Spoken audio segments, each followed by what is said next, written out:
For 2 weeks, the Empire Files team traveled the West Bank and Palestine.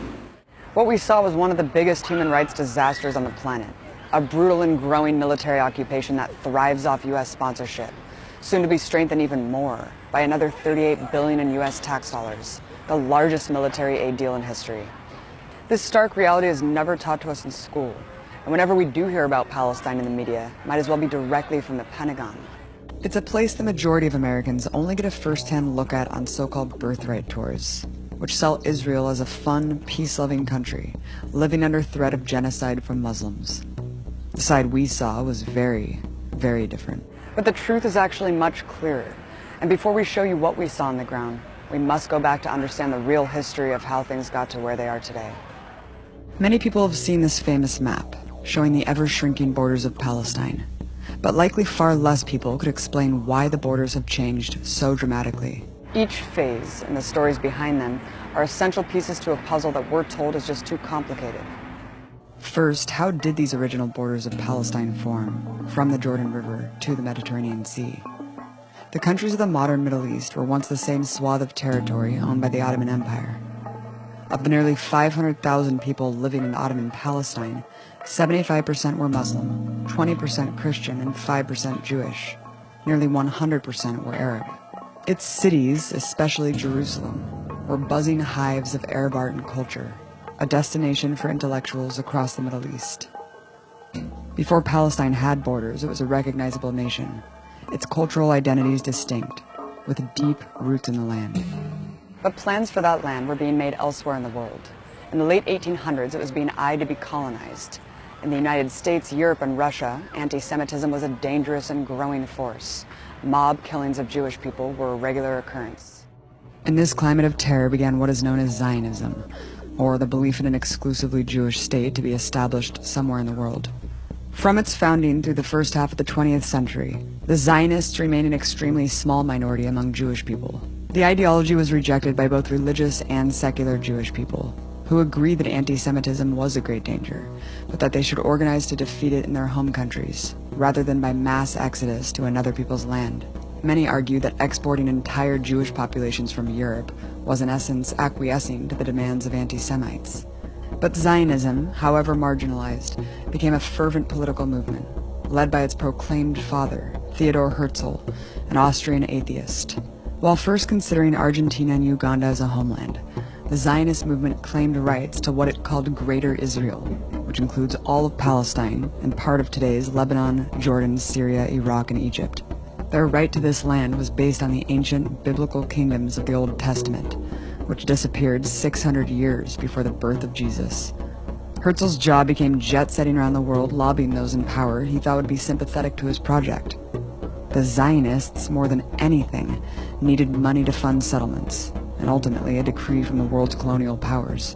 Herzl wrote to the Grand Duke of Baden, "If it is God's will that we return to our historic fatherland, we should like to do so as representatives of Western civilization and bring cleanliness, order, and well-established customs to this plague-ridden, blighted corner of the Orient."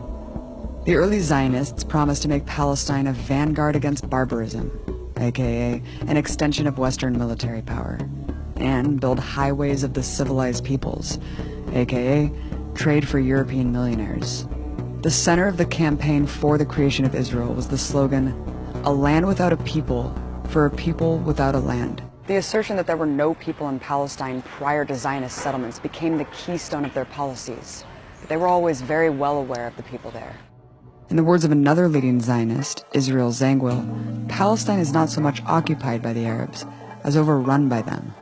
From its inception, political Zionism was not only a plan for colonization and expansion, but one of expulsion of the land's indigenous inhabitants. Much of historic Palestine was semi-feudal, with farmers living and working on land owned by wealthy individuals who lived far away and fancy cities of Syria and Jordan. Zionist settlers began purchasing this land in 1882. Many evicted its indigenous people to build the first settlements. Despite Jews, Muslims, and Christians living in relative harmony for thousands of years, this sprouted immediate tension and conflict. With the Zionist project getting a slow start, a new opportunity presented itself with the outbreak of World War I. Herzl and his partners knew the victors would be slicing up the colonies of the losers, which included Palestine. Aristocrats from Great Britain, France, and Russia were secretly carving up the Middle East amongst themselves. The infamous Sykes-Picot Agreement drew new borders, creating Jordan, Lebanon, Syria, and the first formal borders of Palestine. It was put under British colonial control. Riots in Jerusalem protested the takeover by yet another empire. With Ottoman Palestine becoming British Mandate Palestine, the Zionist movement had won a major step. With the flick of a wrist, a small group of British lords issued the Balfour Declaration, pledging to help achieve this objective. The British made it much easier for well-funded settlement projects to take more Palestinian land, dispossessing even more people.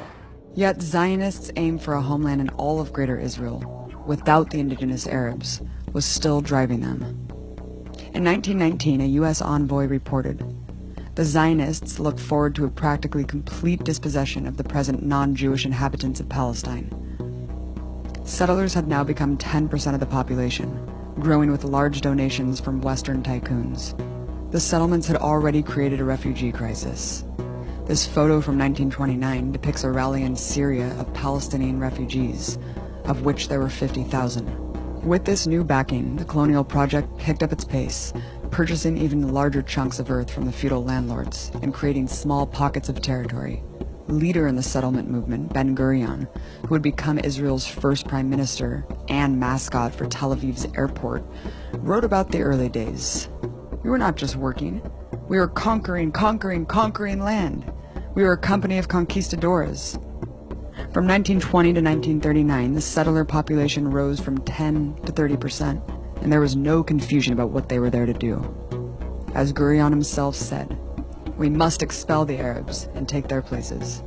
Throughout these years, Palestinians launched several attacks on the encroaching settlements. Big clashes between settlers and Palestinians in cities grew deadly, killing many on both sides. But an era of wildly disproportionate death was about to begin. In 1936, the Palestinians launched a mass general strike. Protests lit up in numerous cities, and the strike held strong for 6 months. While initially peaceful, the British occupiers responded by declaring martial law. They recruited Zionist fighters to join them in raiding and attacking Palestinian villages. Scores of dissidents were executed. The strike evolved into an armed uprising against British rule. The British, along with their Zionist partners, used a strategy of blowing up thousands of Palestinian homes. In a single day in the village of Jaffa, they demolished over 200. This uprising was drowned in blood by the sheer force of the British imperial machine by 1939. 5,000 Palestinians were left dead. On the other side, 300 settlers and 250 British soldiers. It was through this bloody repression that the Zionists formed a bona fide armed forces, with thousands of them who were trained and armed by the British Army. In reality, it consisted of 2 wings. The Haganah, the official military force recognized by British authorities, and the other, a more radical wing, the Zionist militias. The biggest, the Irgun, with membership in the thousands. The Irgun was a more hard-line terrorist organization that mostly targeted Palestinians, bombing civilian markets and more. Years later, they would also start attacking British soldiers. Their most famous attack was the bombing of the King David Hotel, murdering 91 people, among them 17 Jews. This ruthless approach of the Irgun was so popular in the settler consciousness that one of its head commanders, who presided over many massacres, would later become Prime Minister of Israel, Menachem Begin. Albert Einstein and dozens of other Jewish academics and icons published a letter in the New York Times describing Begin's movement as a political party closely akin in its organization, methods, political philosophy, and social appeal to the Nazi and fascist parties. As both the Haganah and the Irgun advanced colonization, their goal remained clear. President of the Jewish National Fund, a group designated to reclaim the land of Israel, Joseph Weitz, wrote in 1940, "There is no room for both people in this country. And there is no way, besides transferring the Arabs from here to neighboring countries, to transfer them all. We must not leave a single village, a single tribe. The unprecedented genocide by the Nazi cancer killed at least 6 million Jewish people. Millions more were exterminated for their nationality, for being gay, leftists, and more. The utter fear the Holocaust unleashed greatly popularized the formerly fringe ideology of Zionism to large sectors of Jewish society. Finally, in 1947, the 70-year-long lobbying campaign to be granted a formal state came to fruition. The British Crown turned its colony of Palestine over to the United Nations, which cut it into pieces, changing this phase of Palestine's map, speckled with small dots of settler territory, into this, the Jewish state of Israel, which was created on top of another country, gifted with 55% of its land. Palestine was cut into 3 separate parts, and the capital of Jerusalem, the center of Palestinian life, became a UN-controlled international zone. But there was a big problem for the Zionists. Their new state was still 40% Arab. This was an unacceptable notion for Ben-Gurion and other Israeli leaders, who stated, there can be no stable and strong Jewish state so long as it has a Jewish majority of only 60%. The audacious act of plopping a European settler state on top of an Arab country while excluding the native population from the discussion and decision sparked outrage throughout the Arab world. Resistance to it escalated into a full-blown war in 1948. Months after the war began, the Haganah and Irgun launched a joint campaign to address another problem, called Plan Dalet. Plan Dalet targeted the most passive, peaceful communities, so that all Palestinians would flee. The series of terrorist attacks and mass expulsions that followed is known as the Nakba, or the catastrophe. The infant year of the State of Israel was one of widespread, vicious massacres. Deir Yassin, a village with no reported resistance, was stormed by settler militia. They bombed homes, committed mass rape of women before executing them, and other atrocities. One child survivor tells the harrowing account of his entire family being lined up and shot, including his mother, as she breastfed her newborn baby. 200 people were murdered. According to a Red Cross official who visited the site days later, here, the cleaning up had been done with machine guns, then hand grenades. It had been finished off with knives. Just 12 days later, Jewish forces bombed and raided the heavily populated city of Haifa, while sadistically broadcasting horror recordings over loudspeakers of Arab women wailing, and messages like, "Flee for your lives. The Jews are using poison gas and nuclear weapons." In Abu Shusha, Israeli forces attacked and occupied the village. The Palestinians that stayed in their homes were punished with rape and hacked to death with axes. Fleeing villagers were shot on sight. 60 people were officially killed, but years later, 52 more bodies were found in a mass grave. Al-Dawayima was also captured by Israeli forces, who murdered its men, women, and children. 200 bodies were found, with another 250 missing. Days later, Israeli troops marched into the village of Saliha and blew up a mosque, killing the nearly 80 people taking refuge inside. After the remaining villagers were ordered into the square, Israeli troops unleashed a rain of bullets upon them from machine guns mounted on armored vehicles, murdering another 70 people. One of the few survivors from the brutal attack recounts the bodies being left to rot for days before they were bulldozed into a mosque and blown up. Those who tried to resist in any way were collectively punished. One of the bloodiest of the massacres during the 1948 war was in the town of Lydia, where soldiers indiscriminately killed nearly every civilian in sight after gunshots were allegedly fired from a nearby mosque. State forces threw grenades into windows and shot those escaping their burning homes. According to Israeli military sources, 250 people were killed in just 30 minutes. This terror campaign largely accomplished what it set out to do. In each of these villages, and in hundreds more, the Arab population left in its entirety. Eyewitness British General John Bagot Glubb doesn't hide the colonial savagery. It would be an exaggeration to claim that great numbers were massacred, but just enough were killed, or roughly handled, to make sure that all the civilian population took flight. Senior Israeli officer Yosef Namani wrote that in some villages, Palestinians greeted them with white flags and food. After seeing them executed, he said, "Where did they come by such a measure of cruelty? Like Nazis? Is there no more humane way of expelling the inhabitants than such methods? Nearly 800,000 fled their homes in this barrage of violence. More than half of the Arab population in all of Palestine, and 80% of the Palestinians within the new Israel. They were forced into other countries and packed in refugee camps. A shocking 500 Palestinian towns and villages were ethnically cleansed and razed to the ground. The rubble would be the foundation of the new Israeli settlements. Moshe Dayan, a military commander in the 1948 war and national icon, stated, "Jewish villages were built in the place of Arab villages. You don't even know the names of these Arab villages, and I don't blame you, because the geography books no longer exist.